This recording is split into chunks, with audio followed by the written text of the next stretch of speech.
জয়পুরহাটের পাঁচবিবিতে mobile casino জুয়ায় আসক্ত সাজু পুলিশের হাতে আটক হয়েছে। বিস্তারিত থাকছে আব্দুল কাইয়ুমের প্রতিবেদনে। গোপন সংবাদের ভিত্তিতে পাঁচবিবি থানা পুলিশের একটি চৌকস দল অভিযান করে সাজু মণ্ডলকে গ্রেফতার করেন। সাজু মণ্ডলকে জিজ্ঞাসাবাদে তিনি ক্যাসিনো জুয়ায় আসক্তর কথা স্বীকার করেন এবং তার নিকট থেকে মোবাইল ক্যাসিনো জুয়া খেলার তথ্য প্রমাণাদি উদ্ধার করে পুলিশ। ক্যাসিনো জুয়া খেলে সাজু মণ্ডল হঠাৎ করে ধনী হয়ে গেছেন এবং গত 2 বছরে তিনি বিঘায় বিঘায় জমি কেনা সহ বাড়ি করেছেন। এলাকায় চলাফেরা করেন বিশিষ্ট শিল্পপতির সন্তানদের মতো। অথচ সাজুর বাবা করেন গরুর ব্যবসা, ছোট ভাই চালান অটো। অত্র এলাকায় সাজু ক্যাসিনো সম্রাট ও সুদের ব্যবসায়ী হিসেবে পরিচিত। তাই সুশীল সমাজের ব্যক্তি শিক্ষক মণ্ডলী সুধীজন মনে করেন এই ক্যাসিনো খেলা বন্ধ করা না গেলে দেশ ও জাতি বড় ধরনের ক্ষতির সম্মুখীন হবেন। এ বিষয়ে পাঁচবিবি থানার ওসি আব্দুল হাফিজ মোহাম্মদ রায়হান সাংবাদিকদের বলেন, ক্যাসিনো জুয়া খেলায় যারা আসক্ত তাদের সকলকে গ্রেফতার করে আইনের আওতায় আনা হবে।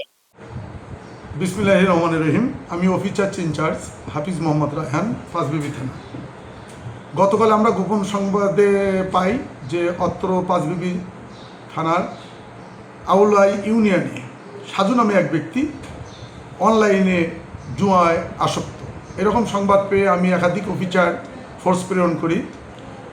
ঘটনাস্থলে পৌঁছে সাজু মণ্ডল পিতা ময়নুল মণ্ডল গ্রাম আউলাই পাঁচবিবিকে গ্রেপ্তার করি এবং তার হাতে থাকা বিভিন্ন ইনস্ট্রুমেন্ট এবং অনলাইন জুয়া খেলার সরঞ্জামাদি সহ মোবাইল ফোন জব্দ করি। বিধি মোতাবেক সেগুলো হেফাজতে নেই এবং আসামিকে ধৃত করে থানায় নিয়ে আসি। আমার ঊর্ধ্বতন কর্তৃপক্ষকে অবহিত করি এবং সে ঘটনার সত্যতা স্বীকার করে এবং তার বিরুদ্ধে সাইবার সুরক্ষা অধ্যাদেশ 2025-এ একটি নিয়মিত মামলা রুজু করে আসামিকে বিজ্ঞ আদালতে প্রেরণ করেছি। তদন্ত অব্যাহত আছে। পরবর্তীতে আমরা তার বিরুদ্ধে একটা সুনির্দিষ্ট পুলিশ রিপোর্ট দাখিল করব। ধন্যবাদ আপনাকে।